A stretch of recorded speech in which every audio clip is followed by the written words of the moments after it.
सब assumption base पे है डाटा। ग्राउंड में हो सकता है ये डाटा एग्जिस्ट नहीं कर रहा हो। सिर्फ हम इसको समझने के लिए कि आखिर हम कैसे जाने कि जो पीएसएस में पावर ट्रांसफॉर्मर यूज है ना, इंस्टॉल्ड है, वो अभी ओवरलोडेड है या नहीं है, उसके आर्गुमेंटेशन की रिक्वायर्ड है या नहीं है।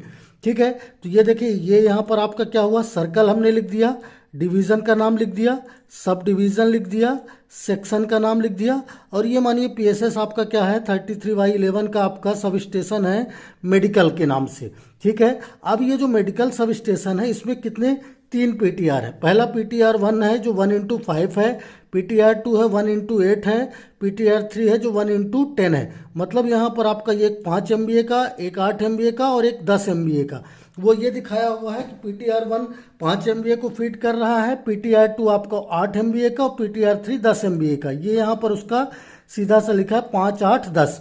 अब ये मानिए कि जो पीटीआर 1 है उससे आपका कितना, एक फीडर सिर्फ फीड हो रहा है, रीवा फीडर। ठीक है, अब पीटीआर जो 2 है उससे आपका जो 8 MBA का पीटीआर है उससे 2 11 kV के आउटगोइंग फीडर हैं, एक रीवा मेडिकल और एक रीवा सुपर स्पेशलिटी हॉस्पिटल। ठीक है, इसके बाद जो आपका पीटीआर 3 10 MBA का है वो हॉस्पिटल 1 और रीवा हॉस्पिटल है। ठीक है, ये सब एजम्पशन बेस पे हमने यहाँ पर नाम लिखा हुआ है 11 kV के जो भी फीडर है। अब मान के चलिए कि ये जितने भी फीडर हैं, पहला जो फीडर है आपका जो 5 MBA से फीड हो रहा है, ठीक है, रीवा फीडर, इसका पीक लोड है 138। ठीक है, तो ये किस पे है, जो लोड है आपका एम्पियर में है, 11 kV के 11 kV आउटगोइंग साइड का ये लोड है, कितना है, 130 एम्पियर, 11 kV फीडर का लोड।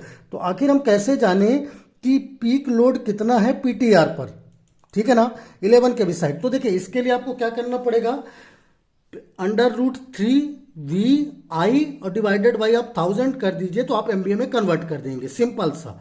1.732 का मतलब है √3, ये V का मतलब है आपका वोल्टेज, I का मतलब है आपका यहाँ पर करंट से, जो कि हम ये यहाँ ले रहे हैं, डिवाइडेड बाई आप 1000 कर दीजिए तो इसको आप कन्वर्ट कर देंगे किसमें, MBA में। करेक्ट है ना, तो ये यहाँ पर आप क्या हो जाएगा, यहाँ से आपका ये निकल आएगा MBA। ठीक है, ये आपका निकल आया किसमें, MBA में। मतलब कि अगर ये रीवा 138 एम्पियर का इसका लोड है तो इसका जो पीक लोड होगा इसमें कितना होगा, 2.63। ठीक है, तो अभी तो ये क्या पीक लोड पीटीआर पर कितना पीक लोड है, अब हम परसेंटेज बेस पे जान लेते हैं, current loading percentage on PTR, कितना परसेंट लोड है। ठीक, तो ये देखिए इसको आप क्या करेंगे, ये जो लोड है पीटीआर का, भाई 11 kV के ये जो आपका फीडर का लोड है उसके अकॉर्डिंग लोड MBA में ये हुआ। तो अब अगर हमको परसेंटेज जानना है कि कितना परसेंट है, तो ये डिवाइडेड बाई जो उसकी कैपेसिटी होगी वो कर देंगे तो हमको पता चल जाएगा कि परसेंटेज की लोड कितना हुआ, मतलब 52.58% लोड पीटीआर पे है।